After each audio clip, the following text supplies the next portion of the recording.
Welcome to Telugu రాజు. నేను శరచంద్ర. ప్రస్తుతం మనతో పాటు సీనియర్ పొలిటికల్ అనలిస్ట్ చింతా రాజశేఖర్ గారు ఉన్నారు. ఇటీవల ప్రత్యేక విమానాలు పొదుపు మంత్రం ప్రధాని పిలుపుతో ముఖ్యమంత్రి ఉప ముఖ్యమంత్రి పొదుపు బాట పట్టడం, కాన్వాయ్ సంఖ్యను తగ్గించుకోవటం, రకరకాల పొదుపు చర్యలు చేపట్టడం, కేబినెట్ లో కూడా దానిపైన విస్తృతంగా చర్చించడం, ఈ అంశాలన్నీ పత్రికల్లో కథనాల రూపంలో చూసాం. అయితే ఈ నేపథ్యంలో ఒక సోషల్ మీడియాలో నాదెండ్ల మనోహర్ గారు చేసినటువంటి ఒక వ్యాఖ్య కామెంట్ కనిపిస్తుంది. ఆయన డిప్యూటీ సీఎం పవన్ కళ్యాణ్ గారు వ్యక్తిగత ప్రయాణాలు కావచ్చు, అధికారిక పర్యటనల కోసం వినియోగిస్తున్న స్పెషల్ ఫ్లైట్ ఖర్చులన్నీ ఆయన సొంత డబ్బుల నుంచే ఖర్చు చేస్తున్నారంటూ నాదెండ్ల మనోహర్ గారు చేశారు. ఆయన ఏమన్నారో ఒకసారి విందాం. పవన్ కళ్యాణ్ గారు ఈ రోజు వరకు కూడా పార్టీ కార్యక్రమం అయితే పార్టీ వెచ్చిస్తుంది పవన్ కళ్యాణ్ గారి హెలికాప్టర్ కోసం. ఆయన వ్యక్తిగత కార్యక్రమాలు లేకపోతే సినిమా షూటింగ్ల కోసం కష్టపడి ఆయన సినిమాలో సంపాదించుకున్న డబ్బుల ద్వారా ఆయన బిల్లు కట్టుకుని ప్రయాణం చేస్తున్నారు తప్ప జగన్మోహన్ రెడ్డి గారి లాగా స్కాములు చేసో వేల కోట్లు సంపాదించుకున్నో ప్రైవేట్ ప్లేన్లు ఇక్కడి నుంచి లండన్కి, ఇక్కడి నుంచి డావోస్కి కాంట్రాక్టర్ల దగ్గర తీసుకున్నారు ఆ ప్లేన్లు, వాళ్ళని బెదిరించి. మరి ప్రభుత్వం ఎందుకు 222 కోట్ల రూపాయలు మీ మీద ఖర్చు పెట్టింది ప్రైవేట్ ప్లేన్ల కోసం? సమాధానం చెప్పాలి మీరు. పవన్ కళ్యాణ్ గారు ఖచ్చితంగా రాష్ట్రంలో పర్యటిస్తున్నప్పుడు ఆయనకున్న ఆదరణ, ట్రావెల్ చేసేటప్పుడు ఉన్న ఇబ్బందిని బేస్ చేసుకుని కొన్ని ఏర్పాట్లు చేసుకుంటూ ఉంటాం. అంతేగాని ఆయన ప్రయాణం చేశారు, ఆయన కోసం రెడీగా ఒక హెలికాప్టర్ ఒక ప్లేన్ ఉంటుందనేది ఆయన చెప్పడంలో ఏమాత్రం కూడా సబబు కాదు. అది మీరు గతంలో మీరు చేసిన కార్యక్రమాల్ని ప్రజలకి మరొకసారి గుర్తు చేస్తున్నాను. మీ ఇంటి నుంచి అమరావతి 5 కిలోమీటర్ల దూరానికి హెలికాప్టర్ వేసుకెళ్ళారు మీరు. అప్పుడు గుర్తు రాలేదా మీకు? అది సార్, అంటే ఫ్లైట్లు పార్టీ కార్యక్రమాలు అయితే పార్టీ డబ్బులు ఖర్చు పెడుతున్నాము, వ్యక్తిగత పర్యటనలు అయితే సొంత డబ్బు ఖర్చు పెడుతున్నారు. గతంలో వైఎస్ఆర్సీపీ అధ్యక్షుడు జగన్మోహన్ రెడ్డి ముఖ్యమంత్రిగా ఉన్న టైంలో మాదిరి తాము చేయలేదు అనేది నాదెండ్ల గారి క్లెయిమ్ గా ఉంది. ఎట్లా ఏం చెప్పాలి?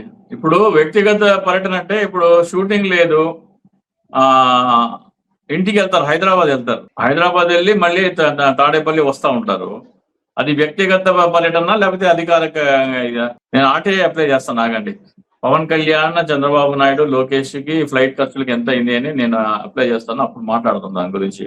అవినీతి గురించి ఏదో మాట్లాడుతున్నారు నాదెండ్ల మనోహర్ గారు. నాదెండ్ల మనోహర్ జనసేన పార్టీ ఏం చేసిందంటే, జనసేన పార్టీ సభ్యులకి క్రియాశీలక సభ్యత్వం తీసుకొచ్చింది. ఆ సభ్యత్వం 2020లో తీసుకొచ్చింది. దాని వెనకాల ఉన్న కారణం కూడా నేను చెప్తాను. 2019 ఎన్నికల సమయంలో ఫిబ్రవరి అనుకుంటా, ఫిబ్రవరి 28, 24 ఎప్పుడో కడపలో నిలబడి పవన్ కళ్యాణ్ ఏమన్నారంటే, మేము అధికారంలోకి వస్తే ప్రజలందరికీ 10 లక్షల బీమా సౌకర్యం కల్పిస్తాము. ఆ సౌకర్యం కల్పిస్తున్నామో లేదో అని ప్రజలు నమ్మించేందుకు, ప్రజలను నమ్మడానికి మేము మా కార్యకర్తలకి ఇప్పటి నుంచే 10 లక్షల బీమా ప్రకటిస్తున్నాము అని చెప్పాడు. ఆ వీడియో పెడతాను, ఆ వీడియో కూడా ప్లే చేయండి. అయిపోయింది, ఎన్నికల్లో ఓడిపోయాడు. ఓడిపోయిన తర్వాత 2020 ఆయన బర్త్డేకి, సెప్టెంబర్ 2 బర్త్డేకి కుప్పంలో కార్యకర్తలు, ఒక 5 కార్యకర్తలు పవన్ కళ్యాణ్ ఫ్లెక్సీ ఏర్పాటు చేయడానికి వెళ్తుంటే ఆ పైన ఉన్న కరెంట్ వైర్లకు తగిలి ఐరన్ ఫ్రేమ్ కి షార్ట్ సర్క్యూట్ అయ్యి 3 చనిపోయారు కుప్పంలో. 3 చనిపోతే 2 లక్షల రూపాయలు ఎక్స్గ్రేషియా ప్రకటించారు. అప్పుడు నేను అడిగా, నువ్వు ఫలానా ఏడాది క్రితం ఫలానా సభలో కార్యకర్తలందరికీ 10 లక్షల బీమా అన్నావు కదా, మరి నువ్వు ప్రకటించిన 2 లక్షలు కాకుండా అదనంగా 10 లక్షలు ఇస్తావా, లేకపోతే 2 లక్షలతో సరిపెడతావా అని నేను అడిగితే, అప్పుడు 4 ప్రొడక్షన్ హౌస్ నుంచి చేరి 2.5 లక్షలు ఒక్కో కుటుంబానికి విడుదల చేశారు. అట్లా ఒక్కో కుటుంబానికి 12 లక్షలు అడిగింది. నేను అడగటం వల్ల కుప్పంలో పాపం ఆ కుటుంబాలకి అదనంగా 10 లక్షలు వచ్చాయి. అయితే ఈడు ఇంకా ఎవరు చనిపోయినా కానీ డబ్బులే అని అడుగుతూ ఉంటాడు చింతా రాజశేఖర్ అనేవాడు. కాబట్టి ఇతను మొదలెట్టాలని అప్పుడు మొదలెట్టారు ఈ క్రియాశీలక సభ్యత్వం అనేది. అప్పుడు ఏమని ప్రచారం చేశారంటే, కార్యకర్త ఒక 500 రూపాయలు జనసేన పార్టీకి కడితే పవన్ కళ్యాణ్ తన కష్టార్జితం మరో 1500 జోడించి 2000 రూపాయలతో ఒక ఇన్సూరెన్స్ పాలసీ తీసుకుంటారు. ఆ ఇన్సూరెన్స్ పాలసీ 5 లక్షల ప్రమాద బీమా అని ప్రచారం చేశారు. ఎవరెవరు మాట్లాడారు? శివశంకరన్ ఉంటారు విశాఖపట్నంలో, ఆయన, అట్లాగే బోలిశెట్టి సత్య, చాలా మంది మాట్లాడిన వీడియోలు నా దగ్గర ఉన్నాయి, భద్రపరిచి పెట్టాను. అంటే కార్యకర్తలకు ఏమని చెప్పారంటే, మీరు 500 కడితే పవన్ కళ్యాణ్ తన కష్టార్జితం నుంచి మరో 1500 జోడించి మీకు ఇన్సూరెన్స్ ప్రీమియం కడతారు అన్నారు.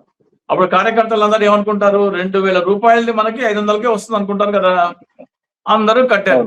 అసలు ఎంత కడతారు? అసలు ఇన్సూరెన్స్ కంపెనీకి ఎంత కట్టారు వీళ్ళు? అసలు ఇన్సూరెన్స్ కంపెనీకి ఎంత కట్టారు? ఇన్సూరెన్స్ కంపెనీకి ఎంత కట్టారో చూస్తే 100 రూపాయలే. 100 రూపాయలు 110 రూపాయలు ఉంటది అది. 5 లక్షల ప్రమాద బీమా ఇన్సూరెన్స్ కంపెనీకి. నాకు తెలిసి వీళ్ళు నేషనల్ న్యూ ఇండియా ఇన్సూరెన్స్ కంపెనీకి అనుకుంటా, వాళ్ళకి కట్టింది 100 రూపాయలు. అంటే కార్యకర్తలు ఇచ్చిన దానికి 1500 జోడించకుండా అందులోంచి 400 జేబులో వేసుకొని 100 రూపాయలు మాత్రమే ఇన్సూరెన్స్ కంపెనీకి కట్టారు. దీనికంటే పెద్ద ఫ్రాడ్ ఏముంటదండి? అది అయిపోయిందా? కార్యకర్తలు వాళ్ళని మీకు నేను 1500 కడుతున్నాను ఎలా నమ్మించాడు పవన్ కళ్యాణ్? ఇన్సూరెన్స్ కంపెనీకి 1 కోటి రూపాయల చెక్కు, 2 కోట్ల చెక్కు ఇట్లా అందిస్తుంది. నిలబడి ఫోటోలు దిగేవాడు. అప్పుడు కార్యకర్తలు అనుకునేవాళ్ళు, అరే నిజంగానే కదా తన కష్టార్జితం ఇస్తున్నాడు కదా ఇన్సూరెన్స్ కంపెనీకి అని నమ్మేవాళ్ళు. ఎందుకని? నువ్వు ఇచ్చిన దానికి నేను 1500 ఇస్తున్నానని నమ్మించేందుకు ఆ ఫోటోలు.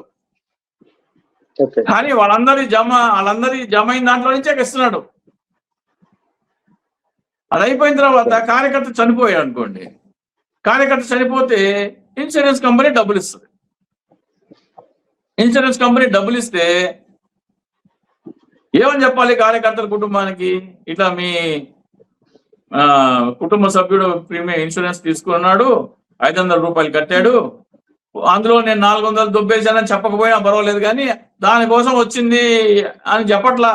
పవన్ కళ్యాణ్ ఇస్తున్నాడని చెప్తున్నారు. ఇన్సూరెన్స్ కంపెనీ ఇచ్చిందని చెప్పట్లా, పవన్ కళ్యాణ్ ఇస్తున్నాడని చెప్పి వాళ్ళు కాళ్ళకు దండం పెట్టుకుంటే ఈయన ఫోటోలు ఫోజులు ఇస్తున్నాడు.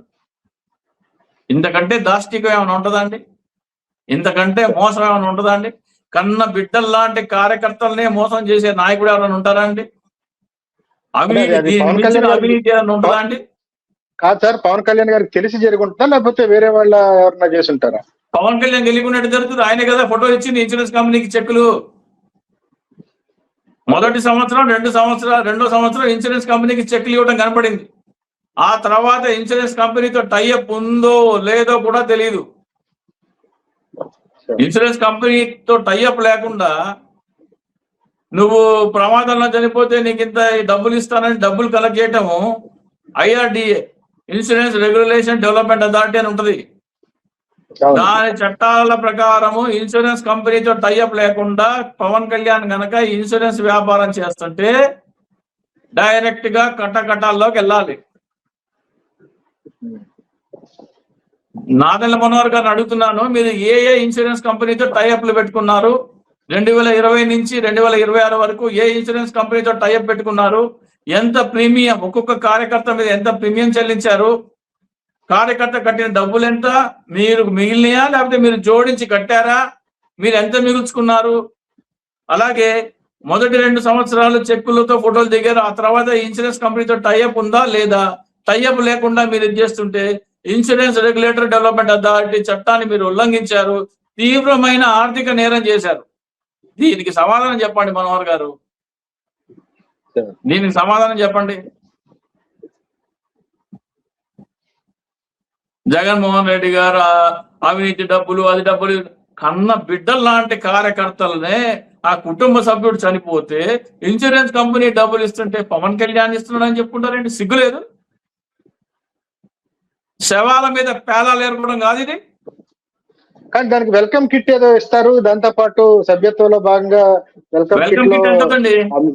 వెల్కమ్ కిట్ ఎంత అవుతుందండి? ఒక 20 రూపాయలు మాల్కి వెళ్తే పేపర్ ఇది ఇస్తాడు, 20 రూపాయలు తీసుకుని పేపర్ తీస్తాడు, ఒక ID కార్డు ఒక 20 రూపాయలు. ఏమవుద్ది అసలు?